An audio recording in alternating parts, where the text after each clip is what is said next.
Dios les bendiga en esta hora. Continuamos en el estudio del libro de Hechos. Es una bendición estar nuevamente aquí en este día, en este domingo, estudiando esta nueva serie de estudios que es en el libro de Hechos. El día de hoy estaremos estudiando los capítulos 2, 3 y 4. En la clase pasada creo que me extendí un poquito de más y le dejé un poquito de tiempo a mi hermano Carlos y ya no alcanzó a cubrir todo su capítulo.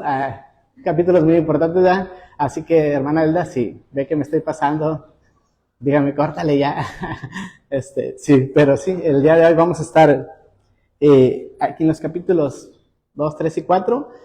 Como vimos la semana pasada, nos introducimos con el capítulo número 1. Y en el capítulo número 1 vimos los últimos días de nuestro Señor Jesucristo con sus apóstoles, de cómo Él se fue. Ya en el capítulo 2 vemos la venida del Espíritu Santo y vemos el primer discurso, ¿verdad? El primero de los grandes discursos de los apóstoles, porque el libro de los Hechos va a recopilar una serie de discursos, mensajes, predicaciones, como a usted le guste llamar, predicaciones muy importantes, dentro de las que resaltan del apóstol Pedro son estas dos, las del capítulo 2 y el capítulo 3. ¿Por qué? Porque son predicaciones en las que va a haber muchos convertidos. Y las dos predicaciones van a ser seguidas por conversiones grandes, ¿verdad? En la primera se van a convertir 3,000 y en la segunda se van a convertir 5,000. Y las dos predicaciones, al igual que esta, hay más predicaciones. Está la de Esteban, están las predicaciones del apóstol Pablo a través del libro de los Hechos. Las vamos a ir viendo conforme vayamos avanzando en ese estudio de los Hechos. Y como les digo, estas dos predicaciones están seguidas de dos eventos bien importantes. El primer evento es el derramamiento del Espíritu Santo. Y el siguiente evento en el capítulo 3 es la sanación de un cojo. La primera predicación es cuando el Espíritu Santo desciende y vemos ese evento tan importante, el derramamiento del Espíritu Santo, de cómo los discípulos hablan en diferentes lenguas. ¿Pero por qué hablan en diferentes lenguas? Vamos allá, ¿verdad? Vamos a hacer un poco de contexto. Como recordamos, el pueblo de Israel tuvo varias deportaciones, tuvo varios exilios. El primero por los asirios en el año 722 a.C., que fueron las tribus del norte. El segundo exilio o deportación que tuvo masivo fue en el año 585 a.C. por los babilonios. Los llevaron a Babilonia. A ellos se les permitió regresar después de 70 años, pero no fueron las únicas ocasiones en las que familias dejaron la tierra de Israel. Estas fueron deportaciones masivas en las que fueron esparcidos por muchos lugares. A eso le llama ser deportado, ser expatriado, pero mucha gente voluntariamente dejó la tierra a través de todos los años. Ya saben, cuando el trabajo escasea, cuando no hay cosechas, ¿qué es lo que le queda a las familias? Salir a otras naciones. Bueno, esto mismo le pasó al pueblo de Israel. Aunado a estas deportaciones masivas, seguían esos eventos en los que la gente migraba así esporádicamente a otros países a buscar mejor suerte, a probar que su economía mejorara. Bueno, junto con estas deportaciones, junto con estas migraciones, estaba migrando su fe también, porque a los lugares a los que iban, llevaban su fe, levantaban sinagogas y llevaban su fe, y se formaba una sinagoga. Todo lo que se hacía en la sinagoga se hablaba en el idioma hebreo, en el idioma del pueblo de Israel, pero como ya estabas en otra nación, el tiempo pasaban para el tiempo de Jesucristo, de la primera deportación masiva, ya habían pasado más de 700 años. ¿Te imaginas? Si en una generación eres capaz de perder el lenguaje, ¿qué es en siete siglos?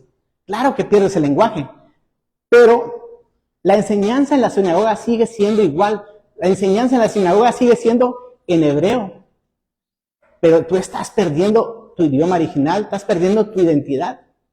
¿Cómo era un servicio en una sinagoga? Bueno, se leía el rollo que se estaba estudiando y a la par estaba un intérprete.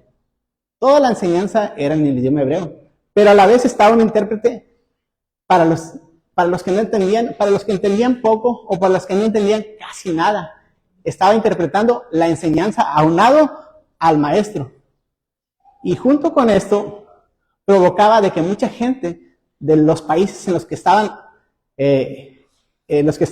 este grupo de creyentes se uniera y quisiera saber acerca del Dios de ese pueblo, de esas personas. Bueno, a eso se le llamaron prosélitos.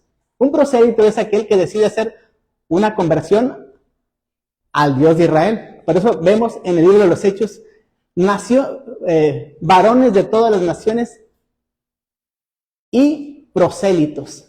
Bueno, así que cuando llega el Espíritu Santo y bautiza a este grupo de creyentes, se quedan impresionados. ¿Por qué? Porque la gente los escuchaba hablar en sus propios idiomas. No hay nada más bonito que escuchar, estar lejos de tierra donde el idioma es otro y que de repente escuchas que alguien te habla en tu mismo idioma, te llama la atención. ¿Te imaginas a cientos, a miles, a tal vez millones de los que habían acudido a esa fiesta? Porque en ese momento se estaba llevando a cabo la fiesta de Pentecostés. La fiesta de Pentecostés es una de las fiestas peregrinas en la cual la gente de todas las naciones iban al templo a celebrar esa fiesta. Bueno, gente de todas las naciones habían subido a Israel a celebrar la fiesta de Pentecostés. Esto es lo que estaba pasando, ¿verdad? La gente escucha hablar a todos en su mismo idioma y les llama la atención. Ven que están alabando, ven que están adorando a Dios en su mismo idioma. Les capta la atención y aunado a esto viene un sermón, el primer sermón de Pedro. Y el segundo evento en el que Pedro vuelve a predicar es después de la sanación de un cojo que había estado ahí por más de 40 años a las puertas del templo, había estado ahí. Lo que hacía él es que pedía, rogaba porque le dieran unas monedas. Todos sabemos el milagro que ocurrió en esta persona. Después de esto, Pedro predicando, ¿verdad? Y todo esto ocurrió, nos llama la atención porque ocurrió en ciertas horas. El derramamiento del Espíritu Santo ocurrió en la hora tercera, que eran las 9 de la mañana. La sanación del cojo sucedió en la hora novena, que son las 3 de la tarde. Pero ¿qué llama la atención de estos horarios? Lo que llama la atención es que eran horarios en los que la gente subía a la oración. Y junto con estos horarios había sacrificios. Dios había ordenado un sacrificio diario. El sacrificio diario consistía que por la mañana se iba a sacrificar un cordero y por la tarde se iba a sacrificar otro cordero. Así que en el sacrificio de la mañana subía la gente a la oración y era la oración de la mañana. El pueblo de Dios tiene 3 horarios en los que sube a orar y se le llama Tefilá Shaharit, Tefilá Minhat y Tefilá Arbit. El Tefilá Shaharit es la oración de la mañana, que era en la hora tercera, son las 9 de la mañana. Y la oración Minhat es la oración de la tarde, que es a las 3 de la tarde. Y todos los sacrificios que se presentaban en el templo se hacían entre 9 y 3 de la tarde. Todos los sacrificios. Y había otra oración, la oración Arbit, que es la oración de la noche. Esa oración se podía hacer a partir de que salía la primera estrella, hasta que se iba a dormir. Era el acto que tenía el pueblo para hacer esa oración. Después sale la primera estrella en el cielo, hasta antes de irse a dormir, puede hacer su oración de la noche. Bueno, en estos horarios, es en los horarios en los que Dios decide que van a pasar estos eventos. El derramamiento del Espíritu Santo y la sanación de este cojo. Por eso, ¿no cree que es importante subir a las horas de oración? ¿No cree que es importante tener esos momentos de oración? Porque son los momentos en los que Dios puede hacer grandes cosas. Y para prueba de esto están estos dos eventos, el derramamiento del Espíritu Santo y la sanación de este cojo. Y aunado a esto siguen dos milagros grandes, dos sermones grandes, dos milagros poderosos en las que muchas personas se convierten. Yo quiero ir ahí al capítulo 2 de Hechos. Les voy a pedir que me acompañen ahí al capítulo 2 de Hechos, en el versículo 42.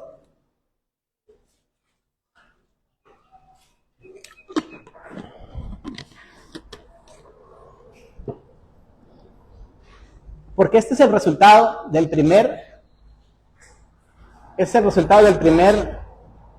sermón de Pedro. Voy a leer desde el 41. Así que los que recibieron su palabra fueron bautizados y se añadieron aquel día como 3,000 personas y perseveraban en la doctrina de los apóstoles, en la comunión unos con otros, en el partimiento del pan y en las oraciones. Bueno, aquí vemos cuatro cosas que caracterizaban a esa iglesia naciente, a esa iglesia que se estaba levantando. Una, que perseveraban en la doctrina de los apóstoles. 2, en la comunión los unos con los otros. 3, en el partimiento del pan. Y 4, en las oraciones. Estas fueron 4 cosas que caracterizaron a la iglesia de ese tiempo, la iglesia que recién nacía, que se iba levantando, a este movimiento que se iba levantando. ¿Y cuál era la doctrina de los apóstoles? ¿Cuál era la doctrina de los apóstoles? Si el Nuevo Testamento aún no se había escrito. Estamos en el año 33 después de Cristo. Los primeros libros que se escriben del Nuevo Testamento se escriben entre el año 50 y el año 70 después de Cristo. Entre esos 20 años se escriben la mayoría de los evangelios, se escriben la mayoría de las cartas, a excepción de el Apocalipsis y algunas cartas de Juan, que se escriben ya pegados al año, ya pasados el año 90, que fue uno de los últimos apóstoles de Cristo, fue de los que más vivió, fue el último en morir, el apóstol, y son las cartas que se escriben más tardíamente, el Apocalipsis y algunas de las cartas y el Evangelio de Juan, ¿verdad? Pero, entonces, ¿cuál era la doctrina de los apóstoles? ¿Cuál era la enseñanza de los apóstoles? Porque entendemos por doctrina enseñanza, ¿verdad?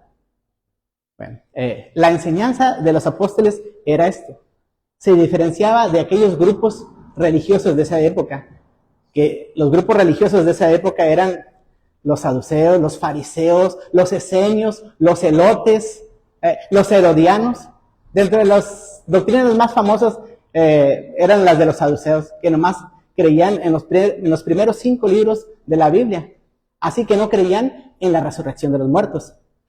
Los fariseos sí creían en todas las escrituras, creían hasta los profetas, y ellos sí creían en ángeles, ellos sí creían en la resurrección de los muertos. Pero entonces, ¿qué caracterizaba a estos nuevos discípulos de estos grupos?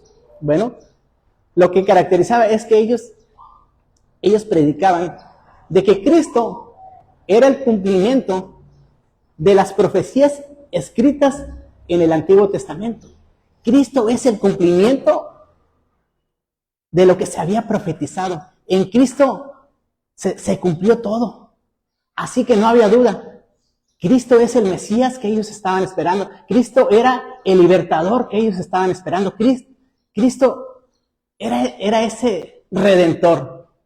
En él se cumplía todo lo dicho por los profetas, todo lo dicho en los primeros libros de la Biblia, en los escritos de Moisés, en los escritos de los profetas.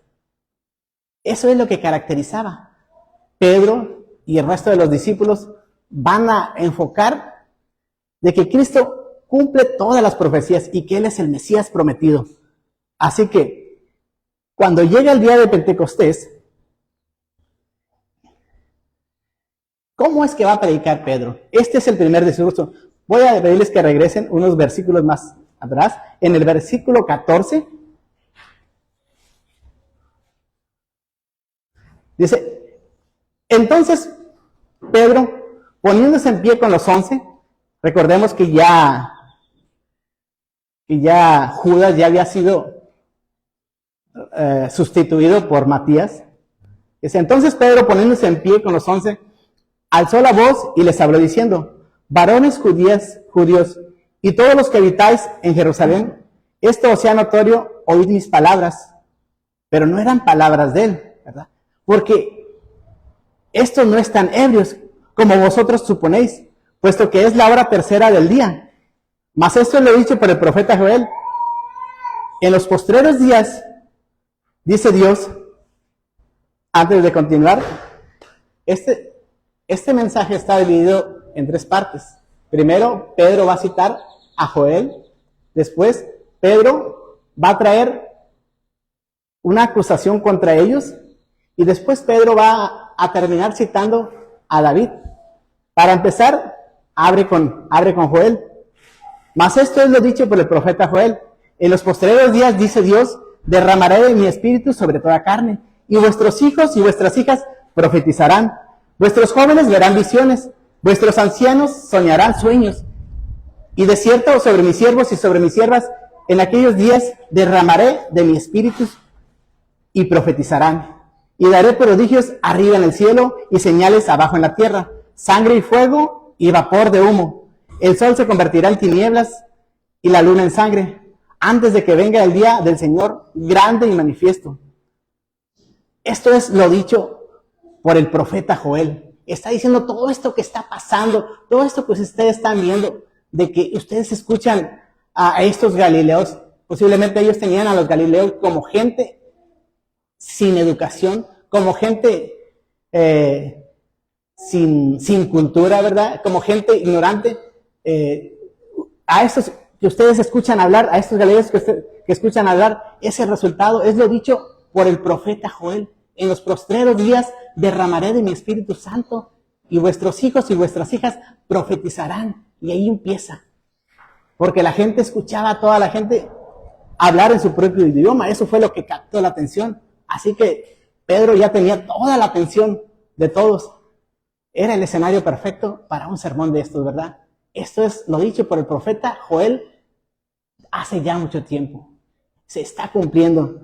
Aquí Pedro aprovecha y dice, antes de que venga el día del Señor, grande y manifiesto, y todo aquel que invocar el nombre del Señor será salvo. Aquí ya Pedro está hablando de su experiencia. Varones israelitas, oíd estas palabras. Jesús Nazareno, varón aprobado por Dios entre vosotros con las maravillas y prodigios y señales que Dios hizo entre vosotros por medio de él, como vosotros mismos sabéis. A este, entregado por el determinado consejo y anticipado conocimiento de Dios, prendistes y mataste, les dice, por mano de inicuos, crucificándole, al cual Dios levantó, suelto los dolores de la muerte, por cuanto era imposible que fuese retenido por ella. Aquí los está acusando. Dice, ustedes le entregaron, a este entregado por el determinado consejo y anticipado conocimiento de Dios. Así que no es algo que agarró de sorpresa a Dios, porque dice, entregado por el determinado consejo y anticipado conocimiento de Dios. Dios ya tenía de antemano presupuestado esto, de que iba a ser entregado, y prendiste y mataste por manos de inicuos. ¿Quiénes eran estos inicuos? Los romanos, ¿verdad? Que fueron el instrumento para que mataran a Cristo. Los autores intelectuales, ¿quiénes habían sido? Los religiosos.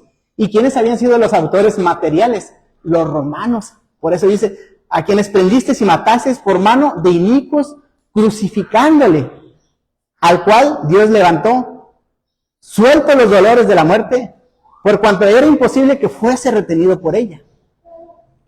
Era imposible que la muerte retuviera a Cristo. ¿Por qué? Porque ¿cuál es el poder de la muerte? ¿Qué es lo que le da autoridad a la muerte? El pecado. El pecado es lo que le da a la autoridad a la muerte, decir, yo tengo autoridad sobre ti. Tú eres esclavo mío por cuanto has pecado. Yo tengo autoridad sobre ti y tengo derecho a tenerte cautivo.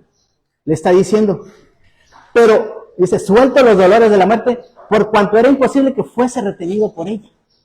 Por cuanto Cristo no pecó, la muerte no tenía autoridad sobre él. Y es por este hecho que Cristo es las primicias dentro de los que durmieron, también así como entre los que resucitaron, ¿verdad? Así, porque así como el pecado entró a la vida por un hombre, también el perdón de pecados, la resurrección, entra por otro hombre. El regalo de vida eterna es por el acto y por la obra de salvación de nuestro Señor Jesucristo. Así que por eso era imposible que la muerte lo pudiera retener. Cuando la muerte tenía el imperio de la muerte, porque tenía autoridad por el pecado, viene Cristo y paga la deuda por el pecado, diciendo, lo he logrado, consumado es, y es las primicias. Así como Cristo resucitó, también la muerte va a tener que entregar a todos aquellos que son de la fe en Jesús, porque la muerte ya no tiene autoridad. Hay un día que Dios ha predeterminado para que la muerte entregue todos los muertos y que sean resucitados. ¿Por qué? Porque la muerte ya no va a tener autoridad por cuanto Cristo ya pagó por ella, ¿verdad? Y el otro punto que usa Pedro es este. Y aquí va a tomar palabras de David, porque David dice de él. David dice acerca de Cristo, ¿verdad? ¿Cuál es el concepto que ustedes tienen de David? ¿Cuál es la imagen que viene de David a su mente cuando les hablan de David? Posiblemente la imagen que viene de David es la imagen de aquel pastorcito que cuidaba ovejas, ¿verdad? O posiblemente la imagen que viene de David a sus mentes es la imagen de aquel rey que trajo prosperidad, que trajo libertad al pueblo de Israel, que expandió las fronteras, que conquistó, que hizo huir a los enemigos del pueblo de Israel. Esa es la imagen que posiblemente tenemos de David. O debido a que David escribió muchos salmos, a lo mejor usted tiene en la imagen de David tiene la imagen como el dulce cantor de Israel, ¿verdad? Por la cantidad de salmos que escribió. Lo podemos relacionar con un pastor, con un rey o hasta con un salmista. Pero algunos habían relacionado a David como profeta. Tal vez es la imagen cuando decimos, cítanos a los profetas, a lo mejor David es la última persona en la que tú piensas, ¿verdad? Pero aquí Pedro va a traer la imagen de David como un profeta, ¿verdad? Y dice, porque David dice de él, veía el Señor, aquí David está hablando en el Salmo 16, dice, veía al Señor siempre delante de mí, porque está a mi diestra, no seré conmovido. Por lo cual mi corazón se alegró y se gozó mi lengua. Y aún mi carne descansará en esperanza, porque no dejarás mi alma en el Hades, ni permitirás que tu santo vea corrupción. Me hiciste conocer los caminos de la vida, me llenaste de gozo en tu presencia. Varones hermanos, se os puede decir libremente del patriarca David, que murió y fue sepultado, y su sepulcro está con nosotros hasta el día de hoy. Pero siendo profeta y sabiendo que con juramento Dios le había jurado que de su descendencia en cuanto a la carne levantaría al Cristo para que se sentase en su trono. Lo que nos llama aquí la atención es esto, en el versículo 27, dice, porque no dejarás mi alma en el Hades. ¿Quién es el que está hablando? ¿Verdad que David es el que está hablando? Dice, porque no dejarás mi alma en el Hades, que es en el sepulcro, ni permitirás que tu santo vea corrupción. ¿De quién está hablando David? ¿De él mismo o de alguien más? No puede David estar hablando de él mismo. ¿Por qué? Porque ciertamente su alma sí permaneció en el Hades. Su alma sí permaneció en la tumba. Dice, ni permitirás que tu santo vea corrupción. David sí vio corrupción. Su cuerpo sí se descompuso. Su cuerpo sí se pudrió. Su cuerpo sí se hizo cenizas. Y dijeron, ciertamente, de David podemos decir que murió y que fue sepultado y que su sepulcro está hasta el día de hoy con nosotros. De David se podía decir, nosotros sí sabemos que David está enterrado y que su cuerpo está ahí. No así, ¿verdad? No así de Cristo. Es algo que caracteriza la fe en Cristo. A diferencia de todas las demás religiones, a diferencia de los budistas, a diferencia de Mahoma, a diferencia de Confucio, ellos saben dónde están las tumbas de sus líderes. Ellos saben dónde está su cuerpo. Nosotros tenemos una leve noción de dónde se encuentra la tumba de Cristo, pero no sabemos dónde se encuentra el cuerpo de Cristo. Pero sí sabemos que resucitó, ¿verdad? Así que aquí Pedro está hablando, dice, no permitirás que tu santo vea corrupción. ¿Quién fue el que no vio corrupción? Jesús, ¿verdad? ¿Por qué? Porque él, aunque murió, porque él era necesario que muriera, porque tenía propósitos. El propósito de que Cristo muriera era que descendiera y predicara a los espíritus cautivos, dice, y descendiendo a las profundidades, dice, llevó cautiva la cautividad, ¿verdad? Llevó cautiva la cautividad y es por eso que Cristo descendió, porque Él es Dios y al igual que el Padre, Jesús dijo, cuando lo cuestionaron acerca de que por qué hacía milagros en sábado, Él dijo, mi Padre hasta ahora trabajo, yo trabajo. Así que si Cristo era Dios, no iba a dejar de trabajar aún en su muerte. En su muerte fue y predicó a los espíritus cautivos, ¿verdad? Y aquellos que tenían la esperanza en Él.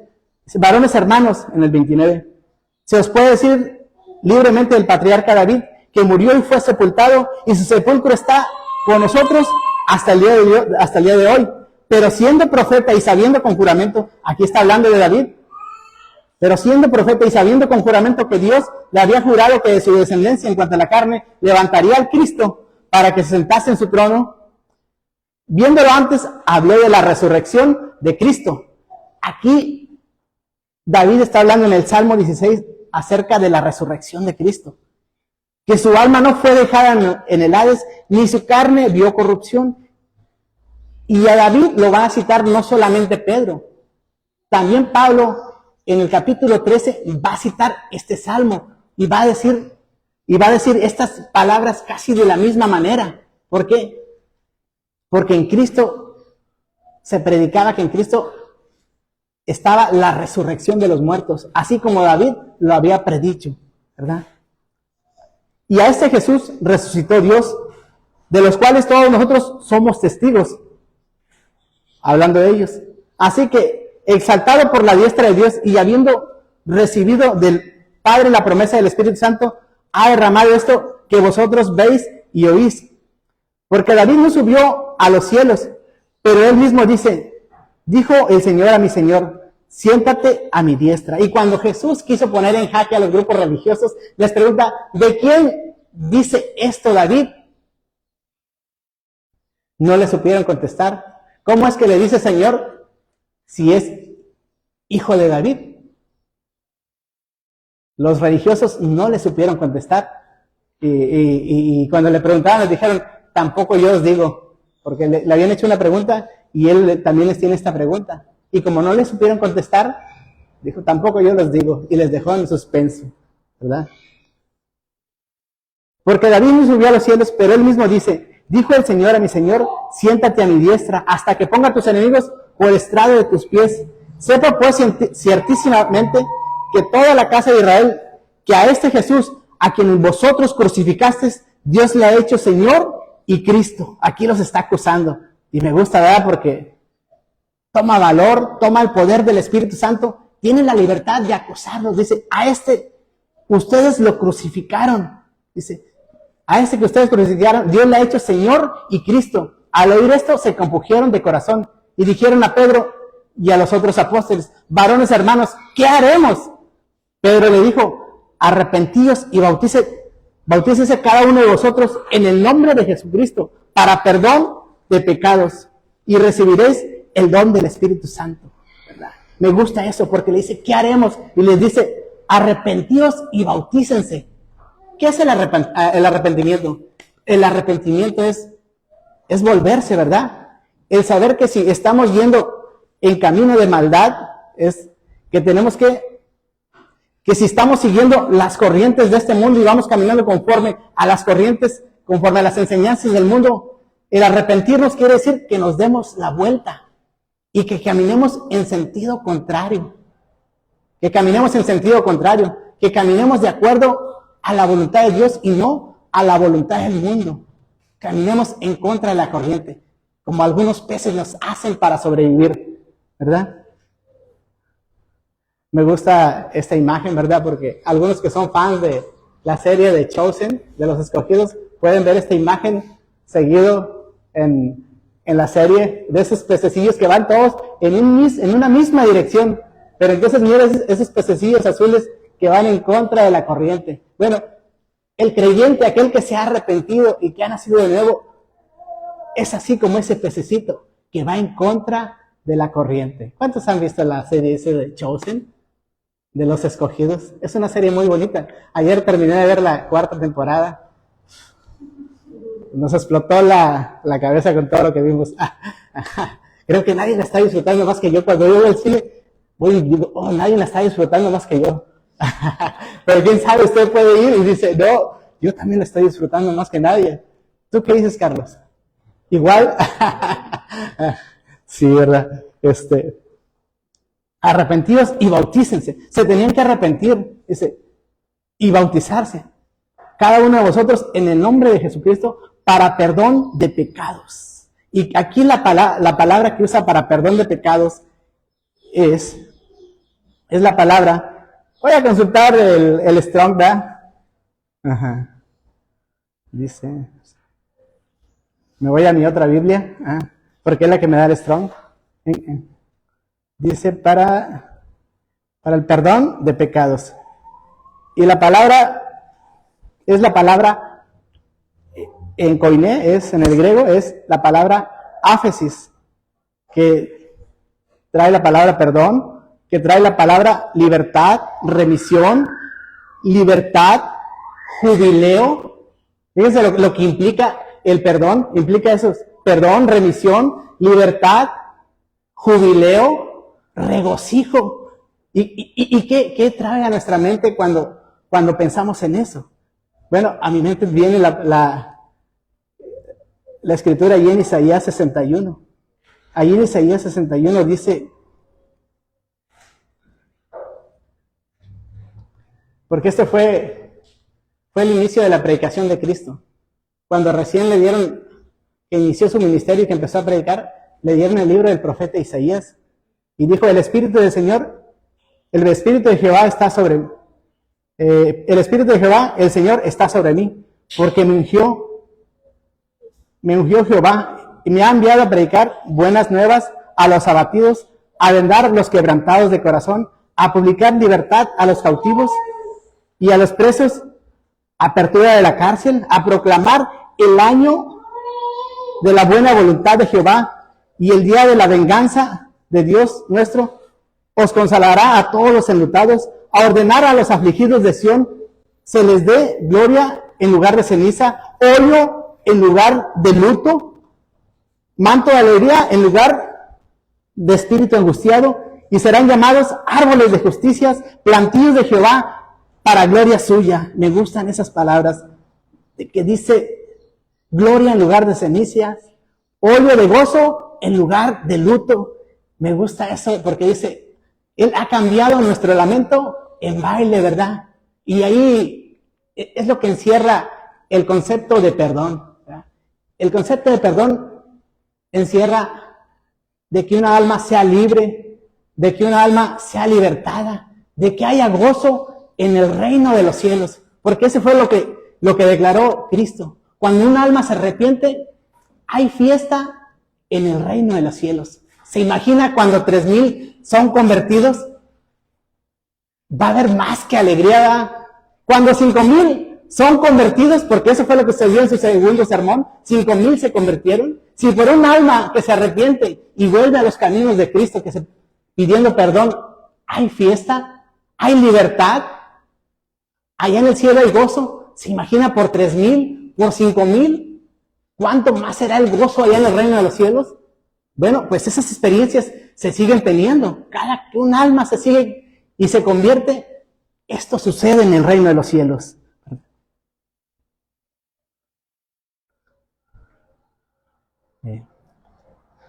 Dice, Pedro les dijo, arrepentidos y bautice cada uno de vosotros en el nombre del Señor Jesús para el perdón de pecados, y recibiréis el don del Espíritu Santo, porque para vosotros es la promesa, y para vuestros hijos, y para todos los que están lejos, para cuanto el Señor nuestro Dios llamare. Y con otras y muchas palabras testificaba y les exhortaba diciendo, sed salvos de esta perversa generación. Así que los que recibieron su palabra fueron bautizados y se añadieron aquel día como 3,000 personas y perseveraban en la doctrina de los apóstoles. Ya dijimos, la doctrina de los apóstoles consiste en esto, en que Cristo es el cumplimiento de las profecías del Antiguo Testamento. Él cumple todas las profecías. En Cristo se cumplen todas las profecías. Esa es la doctrina de los apóstoles. Y otra cosa que caracterizaba a esta iglesia naciente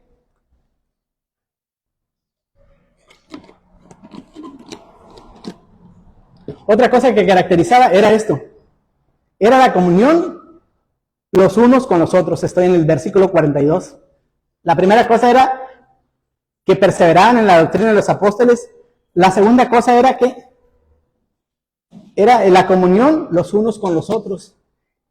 ¿Ya? Y aquí por comunión entendemos, viene de la palabra koinonía, que quiere decir compañerismo, que quiere decir comunión, que quiere decir que te juntas con el pueblo de Dios. Es por eso que es bien importante que el día de hoy estemos aquí en este lugar, que los días de culto estemos aquí en este lugar, ¿verdad? ¿Por qué? Porque aquí es donde usted puede tener compañerismo, es cuando usted puede tener comunión con los que son semejantes a usted. Posiblemente a usted allá afuera por su fe lo miren como una persona rara, ¿verdad? Como una persona que cuando está platicando todo, si usted llega, se callan porque ya llegó el raro, o nomás les pasa a algunos. Creo que a la mayoría, a todo verdadero creyente le pasa, que llega con otras personas y se sienten incómodos. Por eso a veces como que no encajamos muy bien. Pero hoy es el día de reunirnos con los que sí encajan con usted, ¿verdad? Por eso es importante que usted venga a la iglesia. Por más recursos que usted tenga en casa, véngase a la iglesia. Es que yo voy a quedarme en la casa y igual voy a ver un mensaje en YouTube, algún video donde una madre le decía a su hijo, vámonos a la iglesia. Y el hijo le decía, no madre, yo me voy a quedar aquí en la casa. Es lo mismo, me voy a quedar a ver un video, mira, también es palabra de Dios. Sí, ¿verdad? Bueno, pues cuando te dé hambre, le cambias a MasterChef. Sí, o sea, jamás un mensaje en las redes va a sustituir a un mensaje en la iglesia, porque un mensaje en la iglesia tienes el compañerismo, tienes el estar ahí reunido con los santos, el estar aquí en la iglesia. Dios ha prometido que va a enviar bendición, ¿verdad? Porque la palabra de Dios dice así, mirad cuán bueno y cuán delicioso es habitar los hermanos juntos en armonía. También dice en otro salmo, me alegré con los que me decían, a la casa de Jehová iremos. Y hay muchos, tenía varias citas, ¿verdad? Pero el concepto es que nos reunamos aquí en la casa de Dios, ¿verdad? Porque aquí es donde Dios envía bendición y vida eterna. Y es donde usted puede tener comunión los unos con los otros, el poder ver a su hermano, a su hermana, a su otro hermano, ¿verdad? El poder ver los nuevos convertidos, el poder ver los visitantes, la alegría de que un alma nueva se convierta. Y dice, y perseveraron en la doctrina de los apóstoles, en la comunión los unos con los otros, en el partimiento del pan y en las oraciones. Estos son los 4 elementos que caracterizaban a esta alma recién, a este grupo religioso recién comenzaba. Y voy a irme, antes de que se me acabe el tiempo, me voy al capítulo 3. Y aquí en el capítulo 3 nos abre la narrativa con un milagro. Nos dice que Pedro y Juan subían al templo a la hora de la oración, que era como la hora novena. Y en esta ocasión se encontraron con este evento que les llamó la atención. Posiblemente ya muchas veces lo habían visto a esta persona, a este cojo de nacimiento. Lo habían visto pedir, pero Dios tiene su momento para cada quien, ¿verdad? Porque aún el mismo Cristo, sin duda, porque la palabra dice que a este cojo lo ponían todos los días a la puerta del templo. Cristo, sin duda, en su ministerio lo llegó a ver, pero no era su tiempo. Para todos Dios tiene su tiempo. Cuando Cristo fue al estanque de Betesda, dice que había una multitud de enfermos que esperaban que el agua se agitara para que ellos entraran y ser sanados, porque el primero que entraba a las aguas dice que era sanado. Cuando Cristo llegó al estanque de Betesda, vio que había multitudes de enfermos, mas sin embargo, una sola alma fue la que atrajo a Cristo en esa ocasión, y también era uno que estaba paralítico, y también era con un propósito. En esta ocasión sube Pedro y Juan a la oración, y este cojo se les queda viendo, pidiéndole limosna, como siempre. Pedro se le queda viendo y le dice que lo mire, mírame. No tengo ni oro ni tengo plata, pero lo que tengo te lo doy en el nombre de Jesús. Y en ese momento se levantó el cojo, saltó de alegría, y dice que entró danzando, alabando y glorificando a Dios, y toda la gente que lo miraba lo reconocía y sabían que era el cojo que había estado en la puerta del templo por más de 40 años, y todos se alegraban por este milagro que había ocurrido, y sabían que había sido por la mano de los apóstoles. Sabían que Pedro y Juan habían sido instrumentos de Dios para que esto sucediera. Y entraron, y dicen que el cojo tenía asidos a Pedro y a Juan. O sea, no se acababa con ellos, estaba con ellos ahí, ¿verdad? Y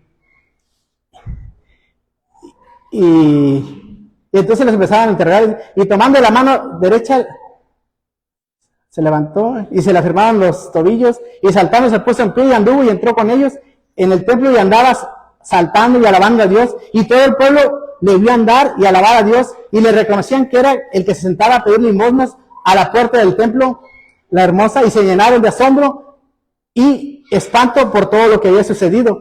Y tenía asidos a Pedro y a Juan, el cojo, que había sido sanado.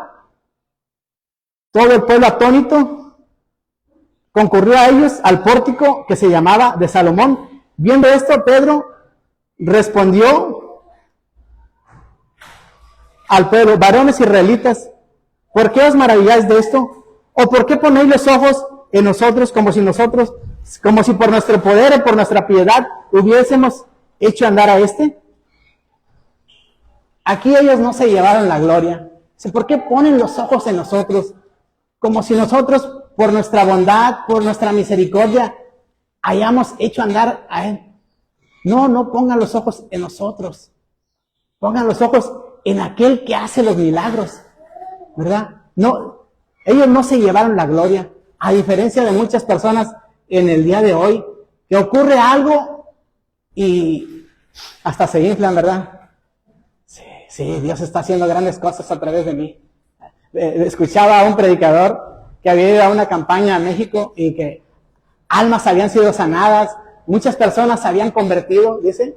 El mover de Dios había sido maravilloso en la campaña. Y cuando llegó al hotel, dice que llegó con su esposa y le dice, ¿ya viste con el que te casaste?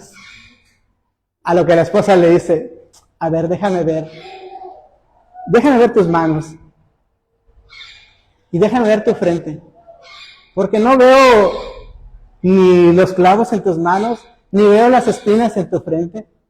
¿Por qué te llevas la gloria? Y dice que se vino para abajo y volvió a tocar piso, ¿verdad? A decir, bueno, sí, al igual que Pedro, no es por nosotros que este milagro ha sucedido, ¿verdad? Sino es por medio de aquel que hace los milagros, el que este cojo haya sido sanado. Traía otra anécdota también acerca de este relato, es acerca de un teólogo de siglos atrás, se llama Santo Tomás de Aquino, ¿verdad? Dice que era un teólogo muy conocido, que una vez llegó a una parroquia grande, y llegó y visitó al clérigo de ese lugar, una persona muy importante. Dice que cuando llegó a las oficinas, dice, mientras el clérigo de ese lugar contaba las ofrendas y miraba las ofrendas, le decía, ¿cómo ves, Tomás? ¿Cómo ves las ofrendas? No podemos decir lo mismo que Pedro. Mira, tenemos abundancia de oro, tenemos abundancia de plata, tenemos mucha riqueza. No podemos decir lo mismo que dijo Pedro en aquella ocasión. No tenemos ni oro ni tenemos plata, porque tenemos en abundancia. A lo que Tomás de Aquino le dice, sí es cierto, no podemos decir eso, pero tampoco podemos decir, levántate en el nombre de Jesús. Y qué triste, ¿verdad? Porque qué triste que una iglesia, qué triste que nosotros como creyentes no podamos decir eso. Levántate en el nombre de Jesús. Que nos regocijemos en que tenemos, en que somos ricos, en que nos hemos engrandecido y que nos hemos olvidado de esa otra parte, de tener la autoridad del Espíritu Santo y poder decir, levántate en el nombre de Jesús. El Dios de Abraham, de Isaac y de Jacob, el Dios de nuestros padres, ha glorificado a Jesús, a quien vosotros entregasteis y negasteis delante de Pilato, cuando éste le había resuelto ponerle libertad. Aquí los está acusando, estoy en el versículo 13, el Dios de Abraham, de Isaac y de Jacob, el Dios de nuestros padres, ha glorificado a su Hijo Jesús, a quienes vosotros entregasteis y negasteis delante de Pilato, por cuanto éste había resuelto ponerlo en libertad. Mas vosotros negasteis al santo y al justo y pedisteis que se os diese un homicida y matasteis al autor de la vida, a quien Dios ha resucitado de los muertos, de los cuales nosotros somos testigos. Aquí Pedro los está acusando, aquí Pedro les está predicando, aquí Pedro los está confrontando, aquí Pedro está en su segundo sermón y los está acusando. Ya es otro día, ya es otra multitud, los está acusando y le está diciendo, al cual ustedes negasteis, mas vosotros negasteis al santo y al justo, y pedisteis que se os diese un homicida, y matasteis al autor de la vida, a quien Dios ha resucitado de los muertos, de lo cual nosotros somos testigos. Aquí Pedro los está acusando de que lo negaron. Y yo no sé qué estaría pensando Pedro, ¿verdad? Porque Pedro también en su momento le negó. En su momento negó, al igual que esa multitud, Pedro negó a Jesús. Pero a diferencia de Pedro ya había pasado por el proceso de la restauración, por el proceso de haber sido restaurado por el mismo Cristo, había pasado por esa misma experiencia. Pedro ya había sido restablecido, Pedro ya había sido restituido, porque es lo que Jesús le había prometido, ¿verdad? Tú me vas a negar, pero yo he orado a Dios para que tu fe no falte, y una vez vuelto, confirmes a tus hermanos. ¿Y de qué manera?